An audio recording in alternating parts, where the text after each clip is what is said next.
Companies recognized as innovative typically enjoy a positive reputation and the benefit of high market evaluation, which in turn translates into higher stream of financial resources. Public firms use signaling activities to shape shareholders' expectations and thereby attract financial capital.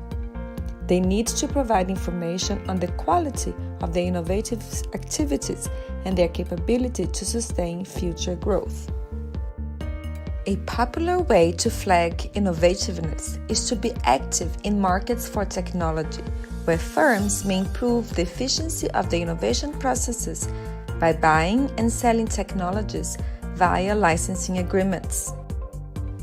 A licensing agreement is a contract through which the owner of a technology allows a third party the right to use, commercialize, or modify it in exchange for compensation. In the last 2 decades, licensing agreements have dramatically increased. Our aim is to examine their impact on a firm's market value.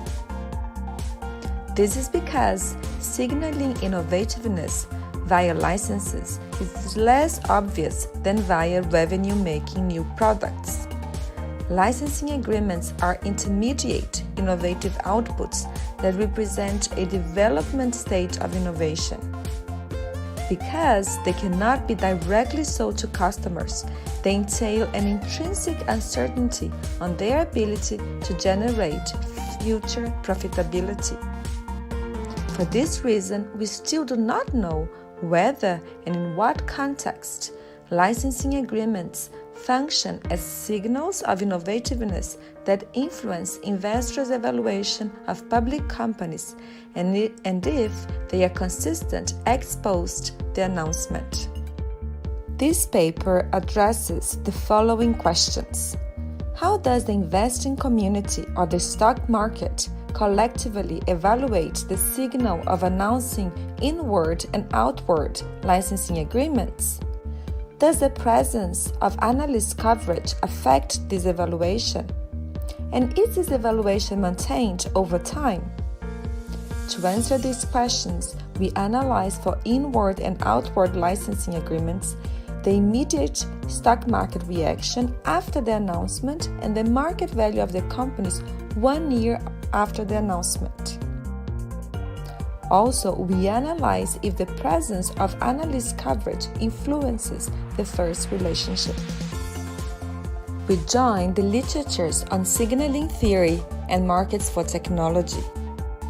The need to signal is especially relevant in markets for technology because they are subject to fundamental and persistent information asymmetries, given the inefficiencies of trading knowledge as a specific asset.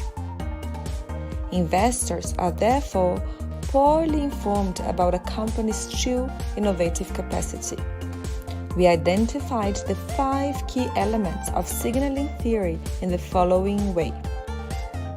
The signalers are the firms, the signals are the announcement of licensing agreements, the receivers are the investors, the feedback is the firm's market value, and the signaling environment is characterized by analyst coverage.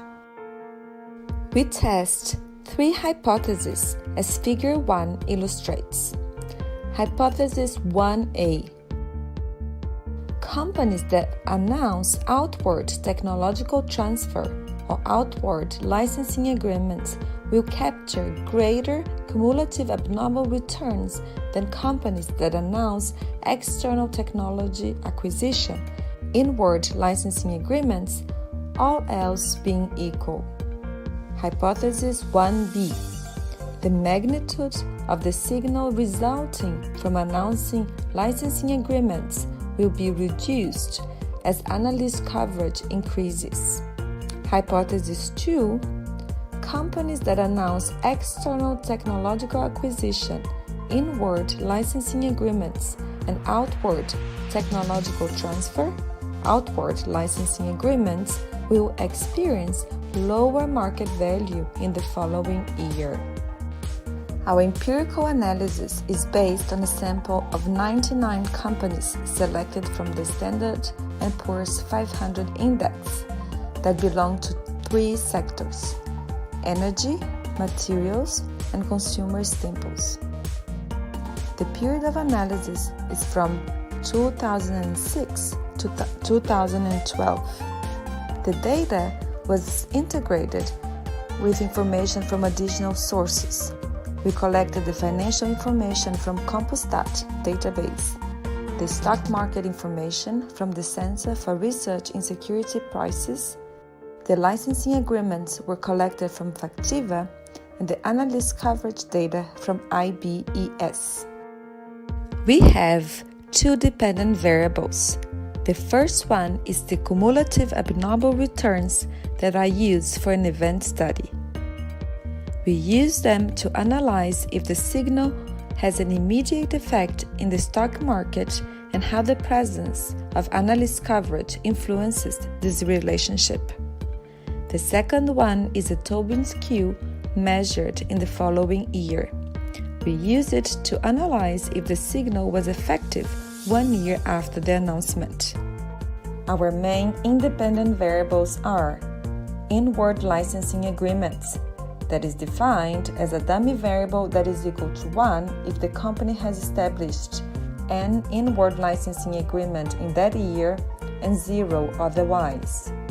Outward licensing agreements, that is defined as a dummy variable that is equal to 1 if the company has established an outward licensing agreement in that year and 0 otherwise. Analyst coverage, that is defined as the average number of analysts covering a company in that year. For the first 2 hypotheses, the unit of analysis is the licensing agreements. For the third hypothesis, the unit of analysis is the firm checked using an unbalanced panel data. For the 3 hypotheses, we ran a fixed effect model with robust standard errors and year dummies. Our results show no immediate reaction for announcing outward licensing agreements and a negative reaction for announcing inward ones that is reduced when companies have an extensive analyst coverage. Regarding the market value of the following year, outward licensing agreements continue without a significant effect, whereas the impact of inward licensing agreements is again negative. Our results help us understand the complexities involved in signaling effective innovative behavior for shareholders. They suggest that inward licensing agreements are relevant negative signals.